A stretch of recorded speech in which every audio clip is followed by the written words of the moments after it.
Hey guys, welcome back to our channel. My name is Megan and this is my husband Aaron. Hey guys. And as you've probably noticed, we've started posting pregnancy videos on Tuesdays, and then we've been keeping Thursdays more for our food and wellness videos. And today we're going to be doing a fertility Q&A, which is a follow-up to our fertility series. If you haven't watched our fertility series, that would be a good place to start. I will link those videos below. And if you have watched them, we did receive some questions after those videos. Basically, in our fertility series, we shared the process. It took us about 2 years to get pregnant. We are pregnant with a sweet little baby girl. And we shared the process of trying to conceive. And so we're just going to be answering some of your questions you guys have asked us from YouTube and from Instagram. So I have all of the questions right in front of me. I'm going to read them. The first question comes from Tina. And she asks, how many kids do you plan to have, and what is the age gap you hope to have between your kids? Aaron, do you want to take it away with this question? Sure thing. Yeah, we would like to have at least 2 kids. And how far apart? I think right now we're just hoping, because it took us a while to get pregnant with the first one, that we're not really being concerned about the age gap as much as we might have in the past. So I think we'll just start trying as soon as we feel ready. And yeah, so it would be wonderful to have our next kid as soon as possible. Yeah, we'd like at least 2, but again, we haven't had our first child yet, so we haven't experienced that. And then a second child, and we'll have to just see as we go, like how many more we want to add on. I've always wanted a big family, but we may find out that 1 or 2 is just perfect for us. So we really will just have to see as we go. But at least 2 is what we're hoping for, God willing. And we just have to see how it goes as it goes. So as many of you know from my fertility series, one of the things that was hindering us from getting pregnant is my thyroid levels were off, and I was diagnosed with hyperthyroidism, Graves' disease, which is a type of autoimmune disease. I worked with a naturopath.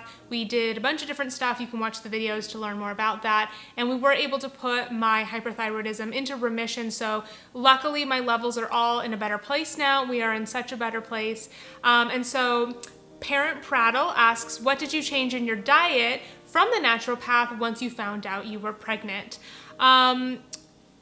In my diet, and I think supplements too were a question. So we were taking, I was taking some herbs that were supposed to help with the hyperthyroidism, and those herbs were recommended to not take when you are pregnant or trying to conceive because some of them can cause problems. So basically, once we did that first round of blood work and we saw that I was having improvement, we actually kind of weaned off of the herbs because we were wanting to start trying again. So once I was finished with those herbs, I just didn't get more. And so that was one thing, is we stopped taking the herbs, and obviously once we're pregnant, we weren't taking them. And then as far as like other supplements, like the vitamin D I was taking, that was just for a short period of time. Again, if you watch that video, the fertility series, some of this may make more sense. And then other things that I was doing, essential oils, I stopped doing those once I found out I was pregnant, just because you want to be careful about essential oils when you're pregnant. I love essential oils, and I still diffuse like lavender and things like that, but I'm not putting any on my body right now. And then as far as food, I still continue to eat basically a very gut healthy, gut healing diet. I have notes in front of me if you're wondering why I'm looking down. I still eat gluten-free. Sometimes people ask me like on Instagram, like, why do you always talk about gluten-free? And that was one thing that my naturopath recommended, is that eating a gluten-free diet is really good for helping anyone who has an autoimmune disease to help keep it in remission. So I continue to eat gluten-free and as low sugar as possible. Before we found out we were pregnant, in the whole 6 months of the treatment plan, I ate almost like low to no sugar. So once we found out we were pregnant, I actually didn't want a lot of like sweet sugary foods, and we still don't, because Aaron, you ate really similar to me during those 6 months. Sure. So you cut out a lot of sugar also. So I still kind of eat the same. I don't really have a craving for super sweet things. I actually love more savory foods or lots of protein. But for my diet, I basically eat, real whole foods, mostly plant-based. I eat gluten-free. And I also try to keep in lots of foods that are gut healing and good for my gut health, which is part of my natural treatment plan for my hyperthyroidism. So I think that about wraps up answering that question. The next question comes from Jerica, and she asks, how did you keep things fun when trying and not make it seem like it was a job, and that's what your intimate time was all about? It did take us 2 years to conceive, and for anyone else that is on a fertility journey and it's taking a while, you probably can relate to just how emotional and overwhelming and all of the feelings that come with that. Aaron, do you want to answer this question? Sure. I think the biggest thing that we did was we stopped focusing on the exact like day or time.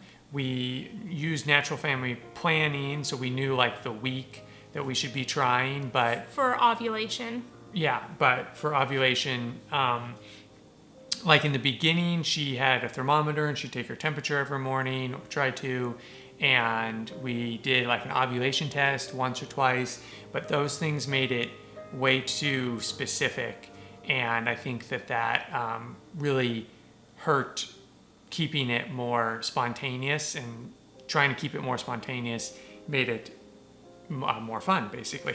So avoiding using the thermometer and avoiding using the ovulation tests was one of the things we did that helps, yeah. that helped. And Not to say that like, I think that for us, those were like just too much pressure.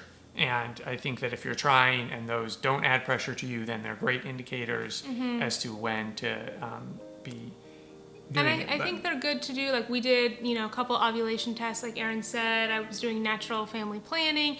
Once you do it for a couple months, like the tracking, you kind of get a good sense of like, and if your periods are regular, which mine were, you get a good sense of like what's happening to your body at what point every single month. So there's a point where you don't really need to keep tracking it. Right. And it just, like Aaron said, it just adds pressure and it adds stress. So at some point we just like stopped the tracking. And definitely towards the end, when we started trying again, it was like we weren't really tracking at all, and I think that really helps. Yeah, and I think to her point, in the beginning, she would maybe try the ovulation test, and it would match up with what we were thinking with natural family planning, so we knew that that was accurate. And so luckily, through our journey, your periods were always very regular. Whereas if you don't have a regular period or whatever, and natural family planning doesn't work for you, then maybe the ovulation test is a good thing. But for us, it wasn't necessary, and it put too much pressure, so we didn't use that. So that was one thing. One other thing that I thought was maybe a good thing to add to this in just overall in your relationship is just like trying to like keep your romance alive in other areas, and not make your only intimate time your intimate time. Like still try to fit in date nights if you can, and like being nice to each other and just doing thoughtful things for each other, and being, like Aaron's very thoughtful and gets me socks if my feet are cold, or, I was drinking coffee before, we were pregnant, and would make me coffee in the morning. And just like, I think as a woman, like when your man does little things that remind you that he's thinking of you and taking care of you, it keeps that intimate time happening, at least emotionally, which is important for a woman, throughout the day. And it just makes life easier. And so it's not like you work and it's stressful and then you have to have this intimate time. So I don't know if that makes sense, but I think it's really important just for a healthy relationship in general is just to always be like romantic and thinking of each other and kind to each other. And especially when you're going through infertility struggle, I feel like, as a woman, I was so much more emotional, and I felt like I needed that like extra care and love, and that kind of helped get me through as well. So Aaron is just an amazing husband, and so I'm very grateful for him being there for me, like emotionally, and just taking good care of me throughout that whole journey. But I guess for the men watching, take care of your ladies, and let them cry and let them talk about whatever they need to talk about. Sometimes I just needed to talk about my emotions, and that helped. And so I don't know, I just wanted to add that in, as just that's something to help keep, intimacy going in your relationship during trying to conceive. So the next question comes from Trisha. She has 3 questions actually.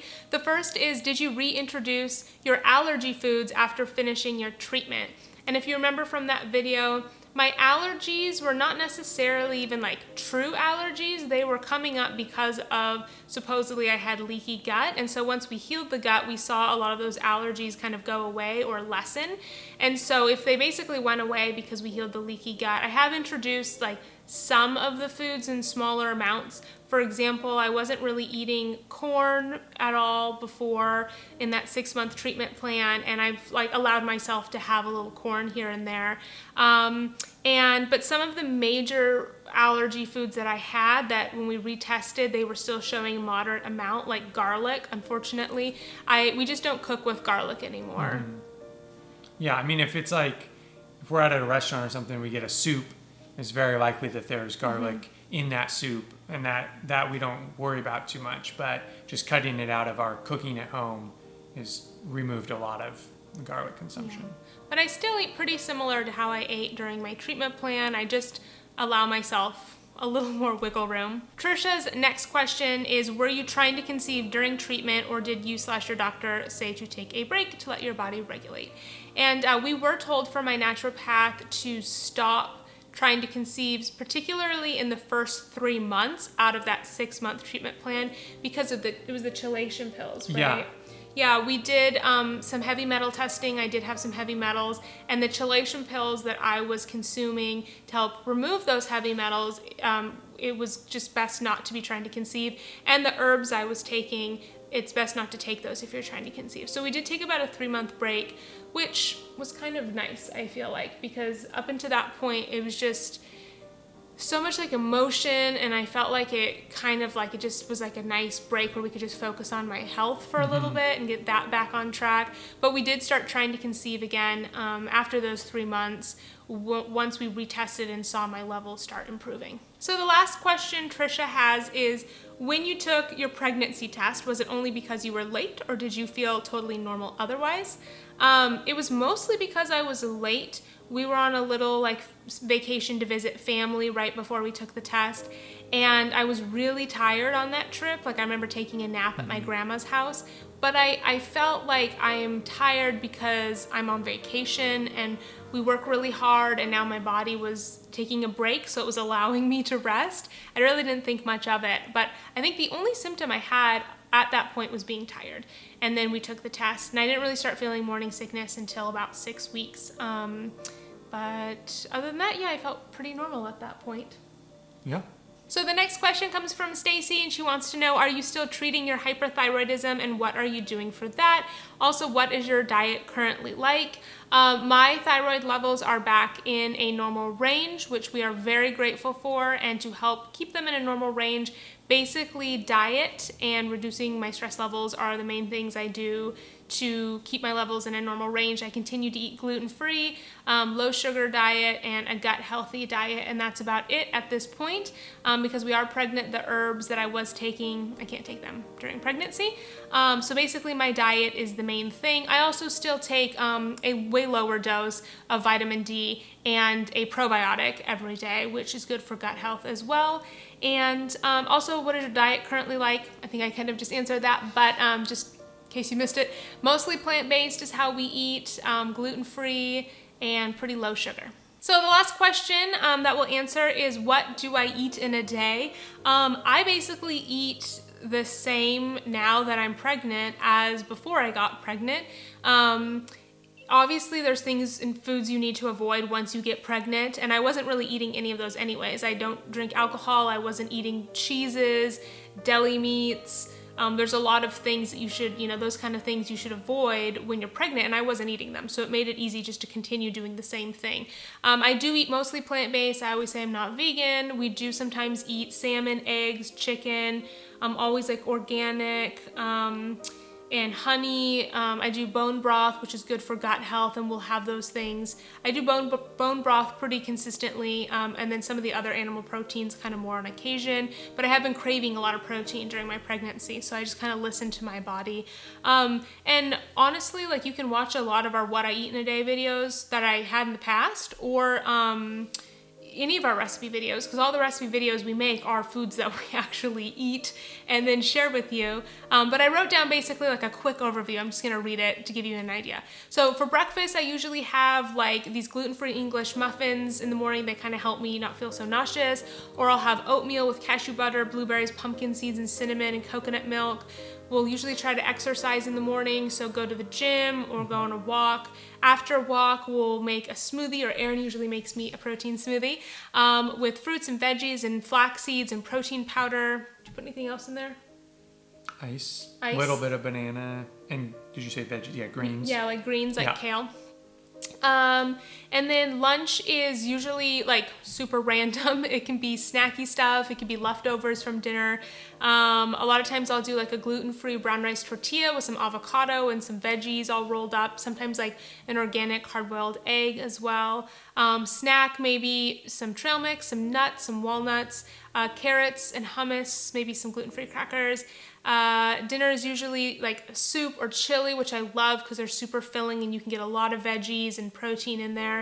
Occasionally maybe we'll have some like organic chicken, or we'll do some salmon with like broccoli or brown rice, sweet potatoes. Sometimes I'll have like cashew butter on toast as a snack in the evening. I'm really loving oranges this pregnancy, so I basically have an orange every single day. But that's a kind of a typical like day for us. Yeah.